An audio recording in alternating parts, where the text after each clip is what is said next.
amor com que nos amou, estando nós ainda mortos em nossos pecados, deu-nos vida juntamente com Cristo.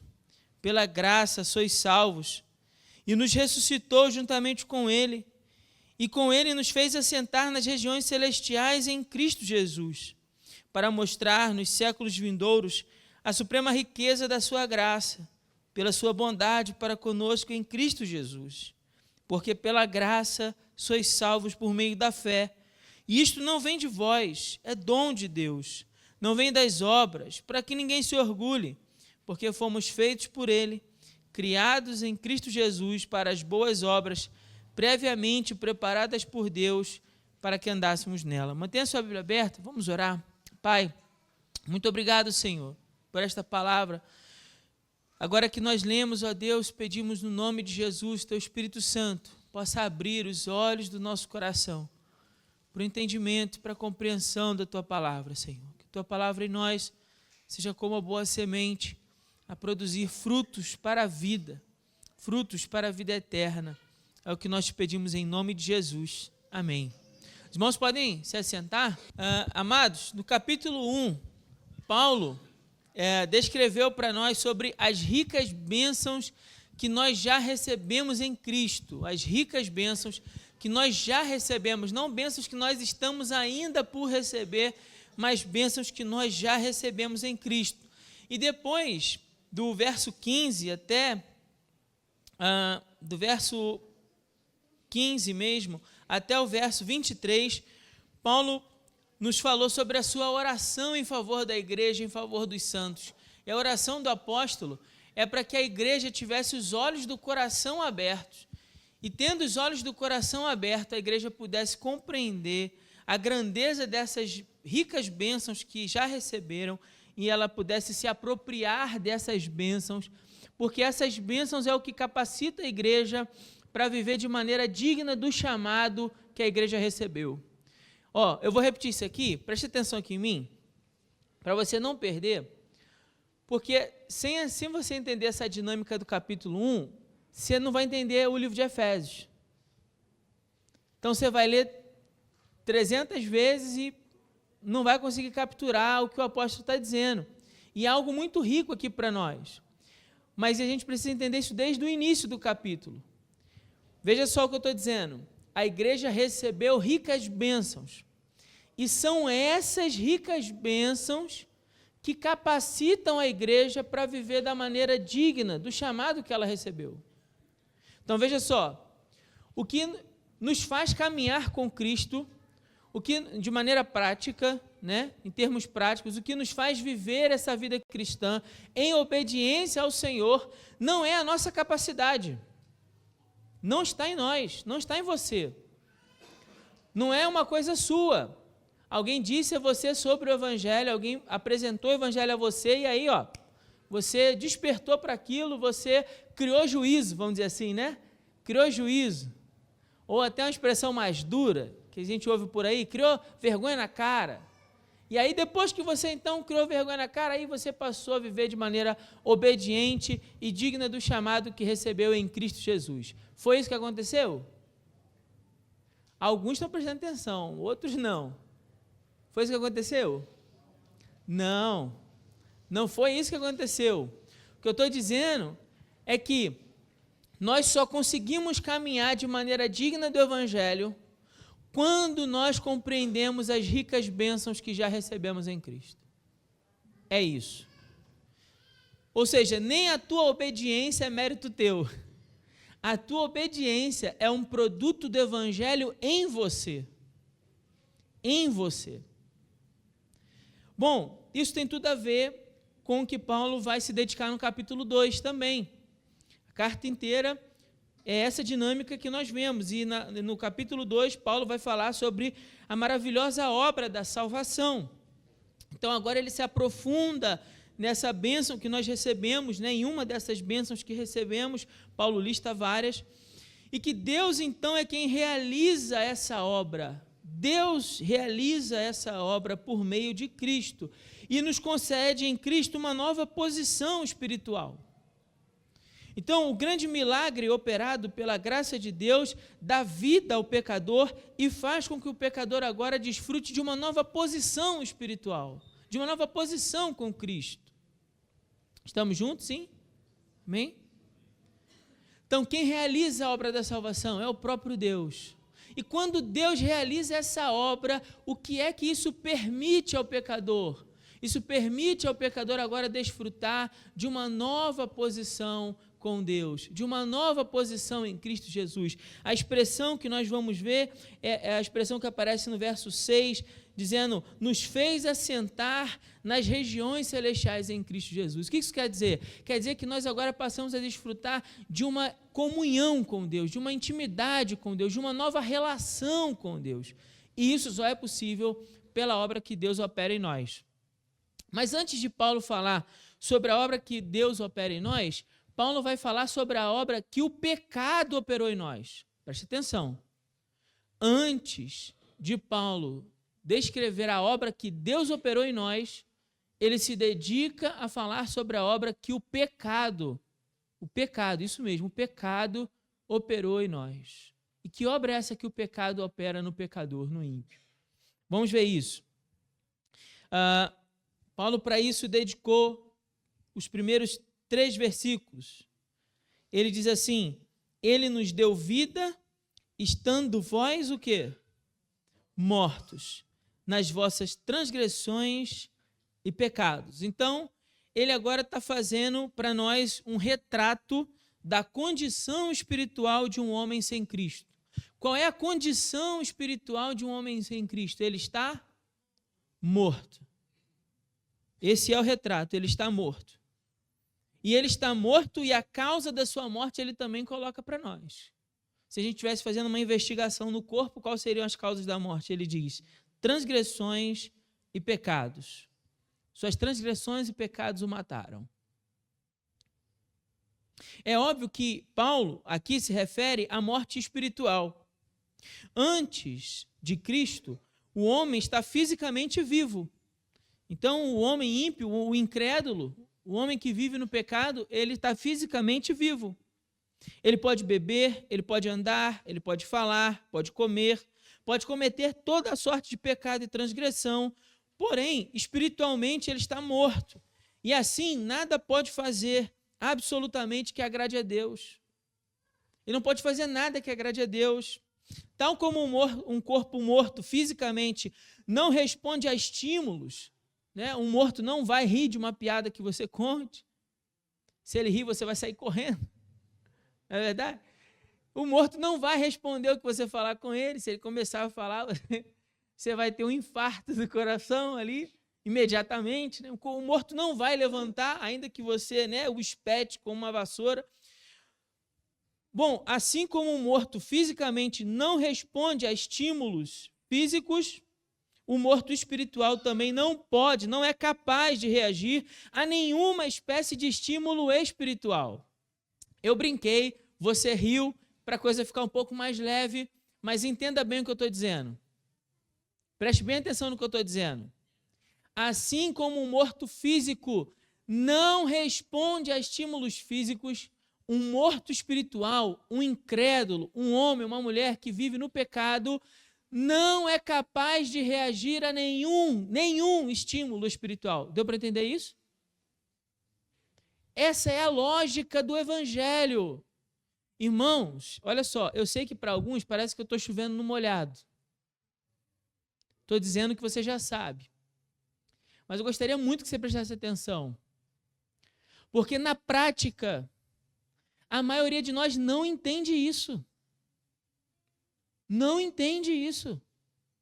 Pastor, como assim? Infelizmente, o nosso tempo hoje é limitado, né? Tanto por ser de manhã, como hoje a gente ainda tem a ceia também.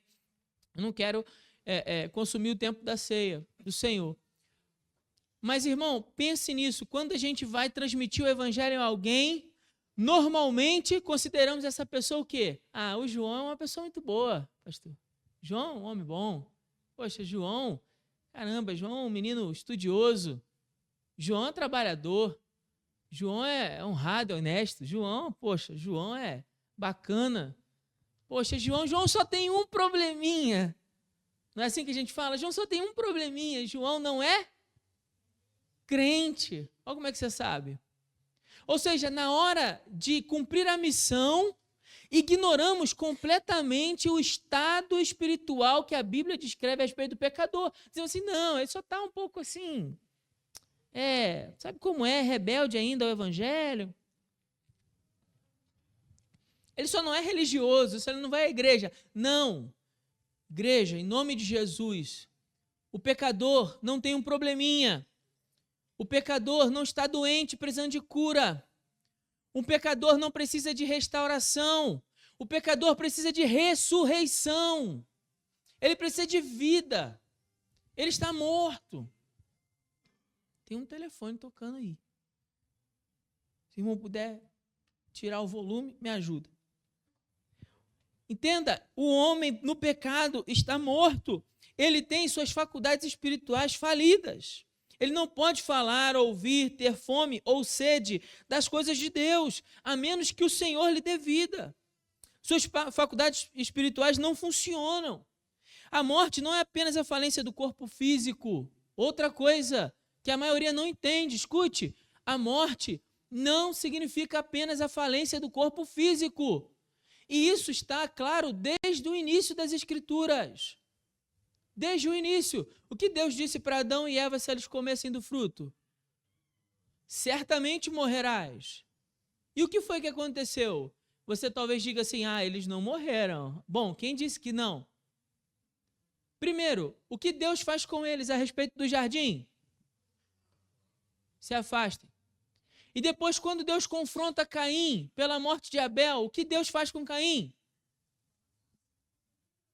Quando Israel foi advertida para não desobedecer à lei do Senhor, para não pecar contra o Senhor, para não ignorar os mandamentos do Senhor, o que Deus disse que faria com Israel? Eu vou os expulsá-los da minha presença. Ou seja, o tempo todo Deus está mostrando para mim e para você, de forma didática, à luz da história, que o pecado tem a ver, e principalmente a morte tem a ver, e principalmente com o afastamento daquele que é a essência da vida. Você não morre apenas quando o seu corpo vem à falência. Você morre todas as vezes que você está separado daquele que é a essência da vida. Isso é morte. Por que o inferno é o inferno, irmão? Pense nisso. Você acha que o inferno é o inferno porque lá tem fogo? Porque lá tem o diabo? Porque lá tem os demônios lá, né? Tem aquelas imagens de um capetinha com um tridente para espetar você? Não, não. Os demônios vão estar lá também sofrendo dores e angústias. Estão lá também condenados. O inferno é o inferno porque lá não há a presença do Altíssimo. O inferno é um lugar terrível para o qual nós não queremos ir, porque lá Deus não está. Entenda isso, o morto não é apenas aquele cujo corpo veio à falência. O morto é aquele que vive sem Deus. O morto é aquele que vive na incredulidade, no pecado, a vida tem sido um verdadeiro afastamento de Deus. Então suas faculdades espirituais não funcionam. Não há fome e sede de Deus. Por que não há fome e sede de Deus em mim, pastor? Porque eu não tenho fome e sede da palavra e da oração, pastor. Porque você está morto. Porque você é um morto espiritual. O pecado gera em nós uma obra. Você acha que Deus mentiu quando disse, porque o salário do pecado é a... Mas o dom gratuito de Deus é a vida eterna. Vida eterna. Não apenas uma vida imortal. A verdadeira imortalidade é que a vida do eterno esteja em nós. Isso é vida eterna. Então nós, depois a gente vai falar disso na segunda parte desse texto, quando Deus realiza a sua obra e nos concede vida eterna, a vida do eterno já vive dentro de nós. Nesse tempo. Não é só quando eu morrer e for para o céu com Jesus, não. Nesse tempo. Ou há em nós a morte por culpa dos nossos pecados, ou em nós a vida do eterno. Não existe um meio termo, ninguém está meio vivo ou meio morto. Entende? Não é claro isso? É claro. Igreja, em nome de Jesus, precisamos ter os olhos espirituais abertos. Deus precisa atuar nas faculdades espirituais do homem e da mulher para que eles venham à vida. Observe os irmãos que nós não estamos falando aqui de alguém que simplesmente tem um probleminha, você já deve ter entendido isso. Todo incrédulo não precisa de restauração, de cura ou de uma ajudinha de Deus. Não, o incrédulo, o ímpio, precisa de vida. Vida.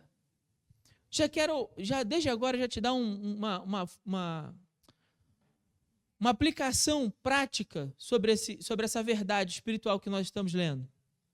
Uma aplicação prática. A partir de agora, quando você for orar por aquela pessoa que ainda não creu em Cristo Jesus, não recebeu vida de Deus, não ore, Senhor, abençoe o João. O João é um menino tão bom. Não, querido, em nome de Jesus. Ore assim, olha, Deus, dá vida ao João, aviva o João, põe vida naquele morto, para que ele possa ter vida com Cristo. Entra no coração do João. Deus quebra todas as barreiras. Deus tira o coração de pedra, põe no João um coração de carne, um coração que queime, um coração que bata pela tua presença. Um coração que tenha fome e sede de ti. É assim que você deve orar pelo João, não achando que ele é apenas uma pessoa muito legal e que precisa só de um ajustezinho no caminho, que é aceitar Jesus. Não. Não. Senão você vai estar orando errado. Sua oração não será ouvida porque ela é uma oração errada. Oramos muitas vezes de forma errada pelos perdidos. Percebe?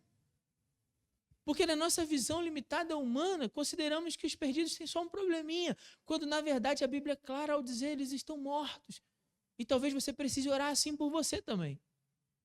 Talvez você chegue à conclusão ao longo desse sermão que, na verdade, você também precisa de vida.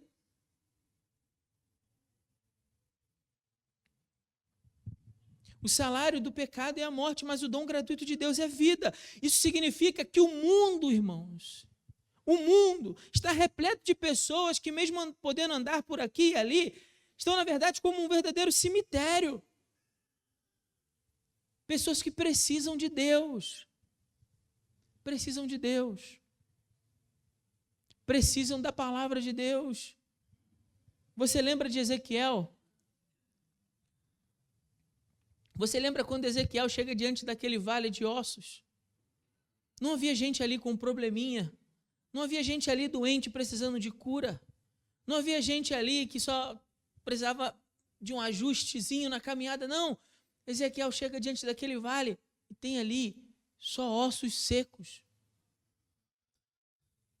A única diferença, todos ali estavam mortos, a única diferença era o tempo de decomposição. Mas o que diz a palavra do Senhor? Que o Senhor mandou o profeta fazer o quê? Profetiza sobre esse vale de ossos secos. E então o Espírito Santo de Deus soprou naquele vale, trazendo vida no meio daqueles ossos secos.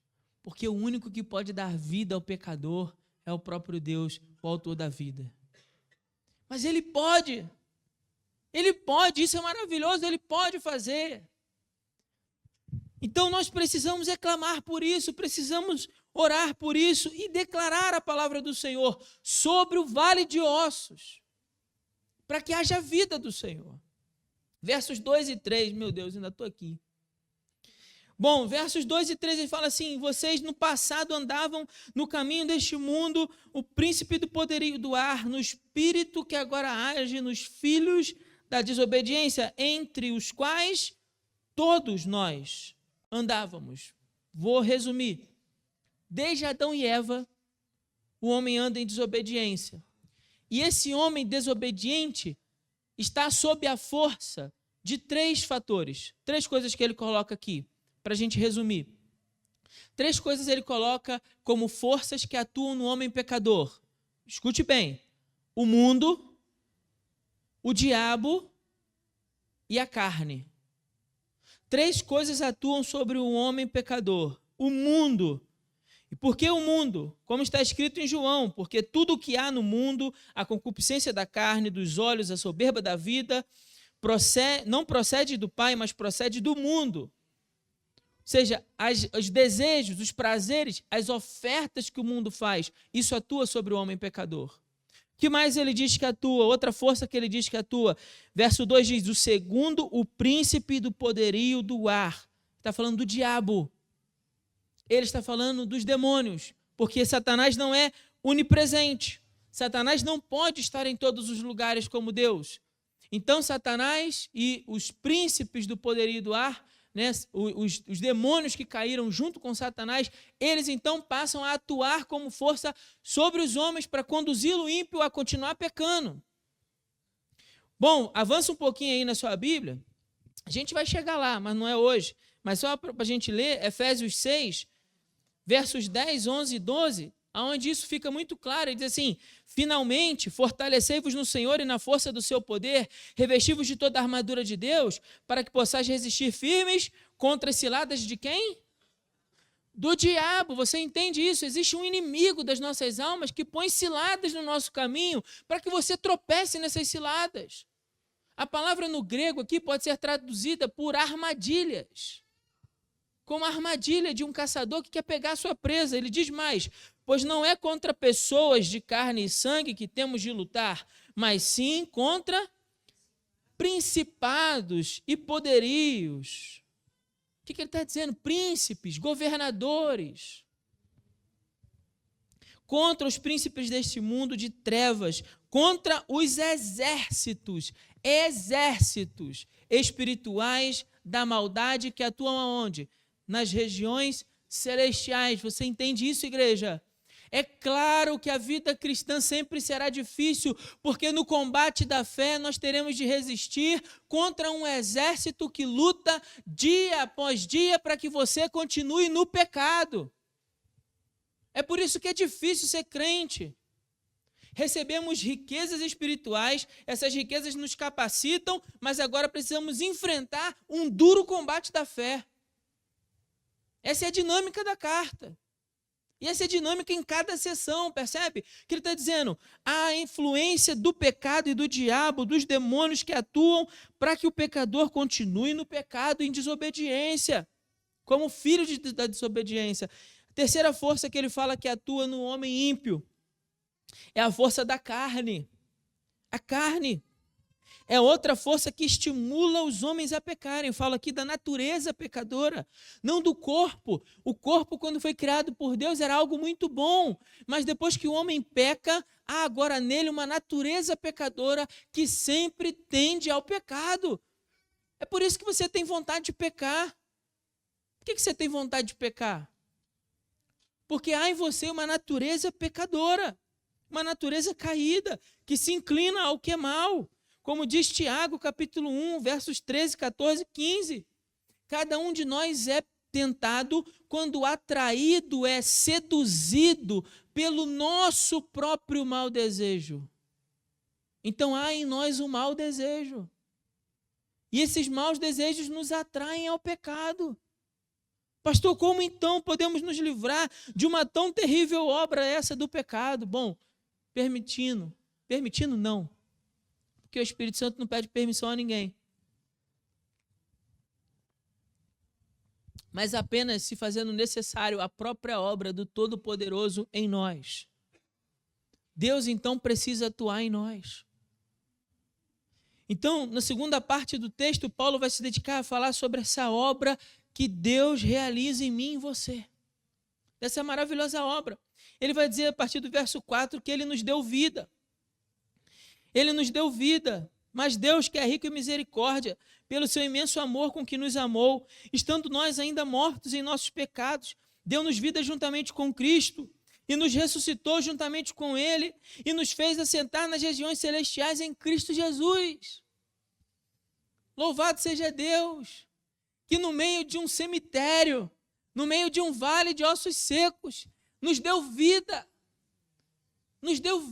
e nos fez ficar juntos com Cristo, nos permitiu ter acesso ao Pai nas regiões celestiais.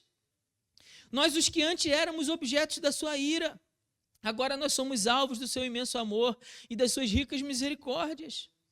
Nós que éramos prisioneiros da morte, encerrados por culpa dos nossos pecados, recebemos vida juntamente com Cristo.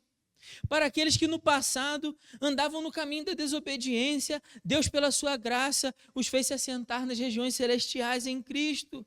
Esse é o grande milagre operado pela graça de Deus, que dá vida ao pecador e faz o pecador ter comunhão com Ele. Veja, nós, igreja, escute, eu e você somos um povo que foi chamado da sepultura. Fomos chamados da sepultura. Éramos mortos. Talvez alguns ainda estejam mortos. Mas o Senhor é poderoso para te dar vida. Vida, te dar comunhão com Cristo, te dar acesso ao Pai. Acesso. É isso que significa nos assentar nas regiões celestiais. A igreja agora desfruta de acesso a Deus, de livre acesso. Quando Jesus morreu, diz o texto que o véu do templo se rasgou de alto a baixo. Agora nós temos livre acesso ao Pai. A igreja de Jesus tem livre acesso ao Pai. Veja, nós somos o povo mais afortunado da terra. Agora, por quê? Por que Deus realizou essa maravilhosa obra? O texto também diz isso. Aliás, mesmo nesses versos, a gente pode ver isso, do porquê Deus realizou essa obra. Primeiro, porque Ele nos amou com um imenso amor, diz o verso 4. Com um imenso amor, imensurável amor, Deus nos amou. E esse amor ficou muito claro para nós, revelado naquela cruz. Nós vamos agora participar de um memorial que traduz esse amor de Cristo naquela cruz por nós. O que mais diz o texto? Diz o texto que Ele é rico em misericórdia. Ele é rico, Ele não apenas concedeu riquezas à igreja e ficou pobre, Ele continua sendo rico. Rico em misericórdia, e misericórdia é essa capacidade de Deus de nos dar uma segunda chance. Misericórdia é isso. Misericórdia é essa oportunidade que Deus nos dá de um novo caminhar, um recomeço. Você tem a chance de recomeçar de novo. Você tem a chance em Cristo Jesus, porque Ele é rico em misericórdia. E Ele é rico em graça. Ele é rico para oferecer graça, esse favor imerecido da salvação, que é pela graça. Ele é rico para oferecer a tantos quanto lhe o buscam. Ele é rico para oferecer isso. Ele é rico. Veja, graça e misericórdia são coisas diferentes. Misericórdia é Deus não nos dar, veja só, é Deus não nos dar o que eu e você merecíamos receber. Condenação. Então Deus não nos dá condenação, que nós sabemos que merecíamos. Graça é Ele nos dar o que eu e você sabemos que não merecíamos. Ele nos dá a salvação, Ele nos deu vida, e eu e você sabemos que não merecíamos vida. Veja, se Deus não é apenas rico em misericórdia, Ele também é rico em graça. E Ele é rico em bondade, diz o verso 7. Ele nos deu o que tinha de mais precioso. Ele é bom, nos deu Cristo. E pôs Cristo como cabeça da igreja. E dessa maneira nós entendemos que tudo aquilo que tornava possível a salvação do pecador tem a ver com o próprio Deus.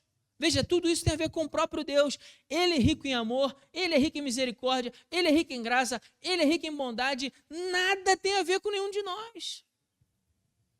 Toda a obra da salvação é realizada e tem a ver com o próprio Deus.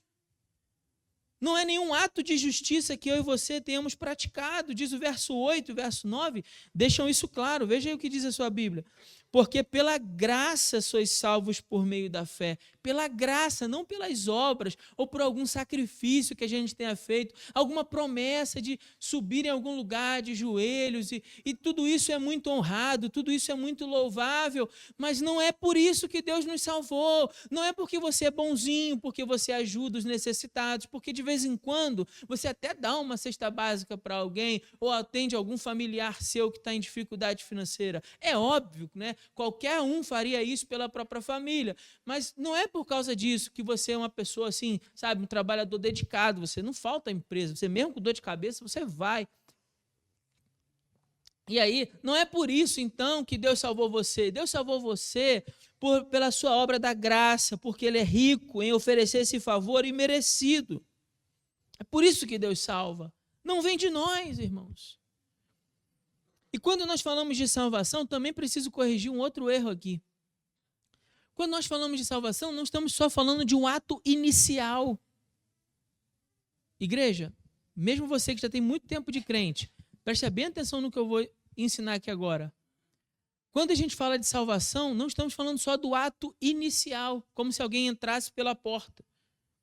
A porta foi graça, certo? Amém? Aí o que a gente começa a agir? Talvez a gente não fala, mas começa a agir como se fosse. Daqui por diante, é mérito de quem? Minha capacidade. É porque eu sou obediente. E o João? João não. Mas eu sou obediente. É por isso que eu estou aqui caminhando. O João não está. Aí tá vendo? O João não tem vergonha na cara. O João tem que acertar a vida dele com Deus. Aí o que a gente está dizendo? A gente está dizendo que a gente entrou pela porta pela graça e no caminhar com Cristo somos salvos por quê? Pelas obras. Esse foi o erro que Paulo combateu na carta aos Gálatas. Na continuidade da vida cristã, não somos salvos pelos méritos, continuamos a ser salvos pela obra da graça de Deus. Porque aí você está dizendo assim, mas pastor, então você está dizendo que a pessoa foi salva e agora ela vai ver de qualquer jeito, está tudo certo? Não estou dizendo isso. Eu estou dizendo que o que nos faz entrar pela porta da graça e continuar no caminho da graça é a própria graça de Deus. É o evangelho de Deus em nós, é a obra que Deus está realizando na minha e na sua vida, que dia após dia vai nos conduzindo à obediência. Irmão, em outras palavras, se você não entendeu, nem o momento que você obedece é mérito seu. Olha o que diz o 9. Não vem das obras para que ninguém se orgulhe. Ninguém vai chegar no céu dizendo assim, olha, sabe, Deus foi até bonzinho, me deu uma oportunidade de ouvir o evangelho, mas depois eu me esforcei, eu estava lá, eu busquei, eu orei, eu li a Bíblia, eu jejuei, e eu clamei, e eu me desviei do pecado. Eu sou o cara. Não, irmão. Não é assim, não. Não é isso do que o evangelho ensina, não. Mesmo a nossa obediência continua sendo obra daquele que opera tudo em todos. Mesmo a nossa obediência continua sendo um produto da ação, como diz Filipenses 2,13, porque é Deus quem opera em vós, tanto o, quem lembra? Querer como o efetuar. A obra da salvação é inteiramente pela graça, não parcialmente pela graça, mas inteiramente pela graça de Deus. Então é a graça de Deus que nos faz caminhar em constante vitória. É a graça de Deus que nos faz combater o diabo. É a graça de Deus que nos faz lutar contra a carne. É a graça de Deus que nos faz resistir às ofertas do mundo. É a graça de Deus. É a graça de Deus. Não havia nada que o pecador pudesse fazer para alcançar ou mesmo merecer a salvação. Ela é uma obra exclusiva da graça de Deus, operada pelo sacrifício e pelos méritos de Cristo na cruz. Toda a obra que precisava ser feita foi feita por Cristo. E após fazer essa obra, ele declarou: está consumado. Consumado. E ainda há mais duas perguntas para responder rapidamente. Qual é o propósito disso? Qual é o propósito? Aliás, a segunda pergunta, né? A primeira é por quê e a segunda é qual é o propósito. O que Deus tinha em mente quando realizou essa obra da salvação? Quando Deus te salvou, você acha que Ele te salvou por quê? Pensa aí. O que você acha que Ele te salvou? Ou para quê? Porque você já entendeu, né? Porque Ele é rico em amor, Ele é rico em graça, Ele é rico em misericórdia, Ele é rico em bondade. O porquê, tudo está nele. Mas para quê? Para quê? Verso 7, ele diz para nós assim: para mostrar nos séculos vindouros a suprema riqueza da sua graça. Deus desejava fazer isso para o louvor da sua própria glória. O propósito de Deus não é apenas salvar pessoas do inferno. O propósito de Deus não é simplesmente fazer o homem feliz, por mais que isso seja bom. O propósito de Deus é manifestar a suprema riqueza da sua graça para o louvor da sua glória, como ele disse em Efésios 1, 6, 12 e repetiu no 14. Agora tem um outro detalhe aí que é muito bonito. Eu vou ter que consumir um pouquinho do tempo, mas é importante. A palavra diz aí: fomos feitos por ele, no verso 10. Em algumas traduções, talvez a sua Bíblia, está escrito assim: somos feitura. Feitura, não sei se a sua está assim, feitura. Seja feitos ou feitura, o vocábulo que aparece aqui no grego, o termo é poiema. Poiema, da onde vem a nossa palavra, o nosso vocábulo poema. E de uma outra forma está dizendo, nós somos um poema criado por ele em Cristo. Um poema, é isso que Paulo está tentando mostrar para nós. Nós somos obra das suas mãos, mas somos uma obra de arte. Uma obra que Deus realizou. E fez isso para mostrar a suprema riqueza da sua graça. Isso para dizer que eu e você não criamos a nós mesmos, mas nós fomos criados por Ele. Nós somos uma obra das suas mãos. Deus, que é todo-poderoso, tem esculpido em nós a imagem do seu Filho. Deus é o poeta e nós somos um poema. Cristo é a pena.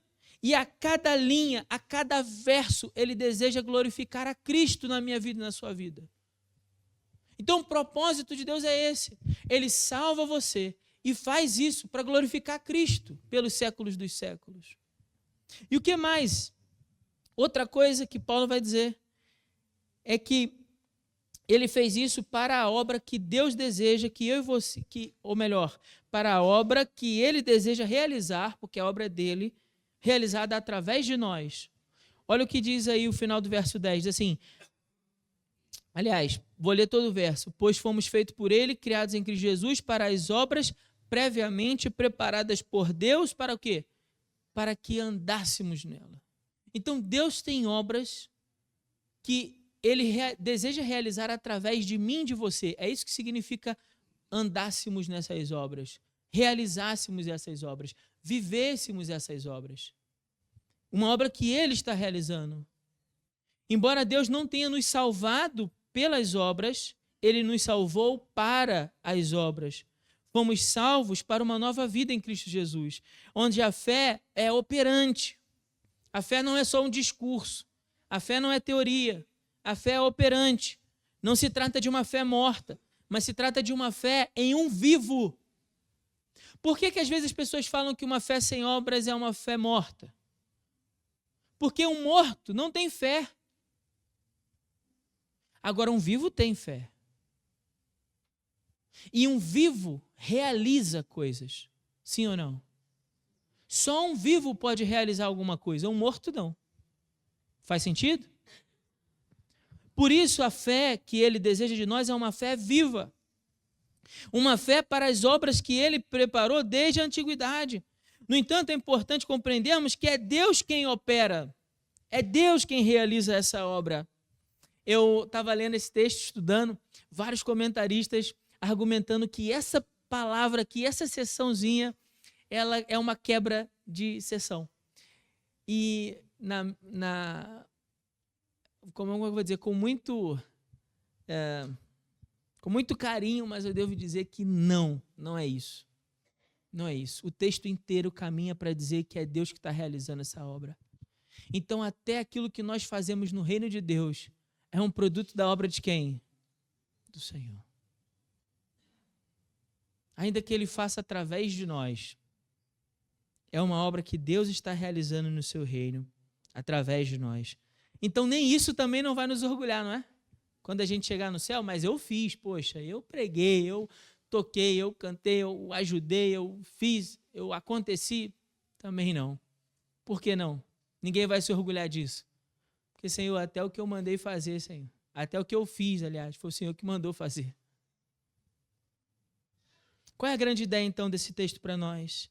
A obra da salvação é um grande milagre operado pela graça de Deus. Isso é a salvação. O que é salvação?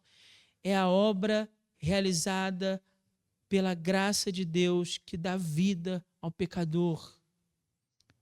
É de salvação que nós precisamos. É de Cristo nossa maior necessidade.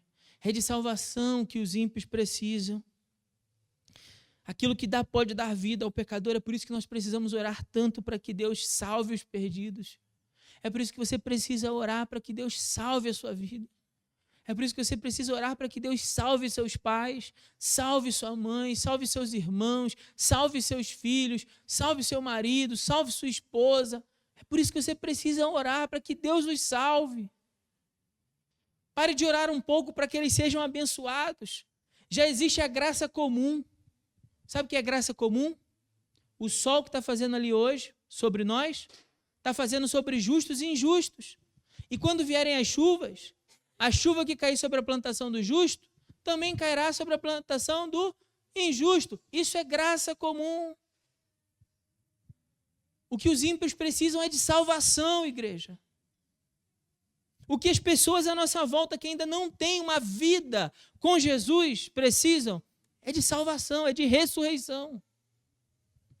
Precisamos, como igreja, apresentar a mensagem do Evangelho corretamente aos perdidos.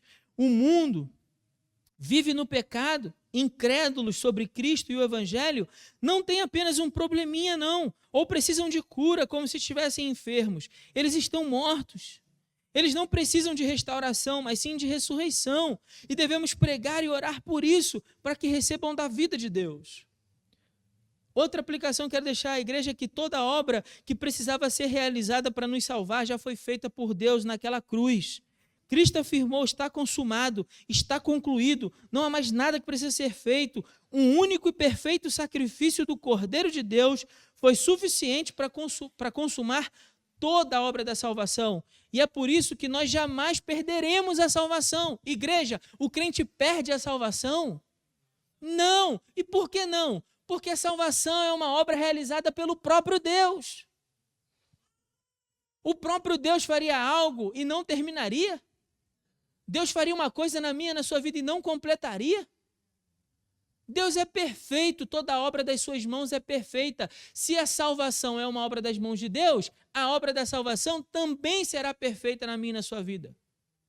Crente não perde salvação. Ah, estou vivo, estou morto. Estou vivo, igual brincadeira de criança, né? Morto. Vivo, aceitei Jesus. Aí pequei, opa. Aí me arrependi. Né? Veja como isso é ridículo. Não. Você foi vivo, recebeu vida em Jesus. E agora essa vida você deve viver na presença de Deus. Mas o pastor não tem força, sim, eu também não. E é por isso que a graça de Deus é que vai atuando em nós, nos conduzindo a uma vida reta e íntegra nos caminhos do Senhor. Isso é vida com Deus. Isso é vida com Deus. Por último, então, só para deixar claro, para com esse negócio de duvidar se crente perde a salvação. Uma vez um irmão fez a pergunta aqui na escola bíblica, eu fiquei até assim, Jesus amado. Uma galera levantou a mão.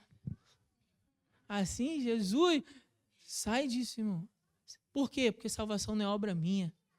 Não é meu mérito, não é porque eu sou bonzinho, não. É justamente o contrário, é porque eu reconheci que sou um pecador. E então a graça de Deus que está sobre mim é o que tem me conduzido dia após dia nos caminhos do Senhor. Não é porque a gente seja arrogante, não. Ah, evangélico é tudo arrogante. Fala que está salvo. Né? Não é arrogância, é justamente o oposto. É por eu reconhecer que eu sou um miserável pecador, que eu merecia que Deus me fulminasse. É justamente por isso que aquele Deus que é rico em amor, que é rico em misericórdia, que é rico em graça, que é rico em bondade, me salvou. É por isso. Não é porque a gente é arrogante, não. Por último, a fé salvadora deve sempre redundar em uma fé viva de uma vida transformada. Não fomos salvos pelas obras, mas fomos salvos para as obras. Portanto, não basta dizer que nós temos fé, como de um ressurreto em Cristo, e recebemos uma vida nele. Essa vida precisa ser demonstrada por meio das obras que glorifiquem a Deus. Não basta apenas você dizer que é vivo. Ah, eu sou vivo. Não. A sua vida agora precisa testemunhar de que, de fato, você possui uma fé viva num Cristo vivo que ressuscitou dentre os mortos para a glória de Deus Pai. Amém? Que Deus nos abençoe com a sua palavra, em nome de Jesus.